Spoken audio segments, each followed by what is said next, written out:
Welcome back, everybody. Lance with Live Rogue. Here in the San Rafael Swell just outside of Goblin Valley. Been doing some canyoneering today on a little adventure trip. Gonna hit maybe another canyon tonight. Depending on how things go, definitely hit something in the morning. But we just kind of want to give you a little quick tour of how we're set up in Live Rogue here. So this is what I would call my primary vehicle, but I go by Live Rogue 2 because Live Rogue 1, or Rogue 1 rather, is our 4-person ATV.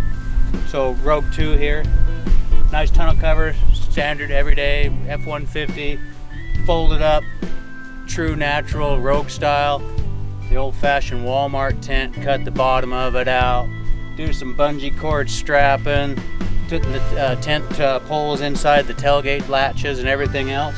Here we go, look at that. Got a great place to sleep tonight. Keeps the sand out, keeps the bugs out, whatever's out there, you just zip her up tight. 2 people easily in there. If you like each other, you can squeeze 3 in.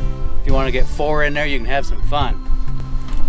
Thanks everybody for tuning in. Kind of just a quick wrap up on our Rogue 2 vehicle here. We like to travel as light and quickly as we possibly can. You never know when things are going to happen. Make sure you like and subscribe.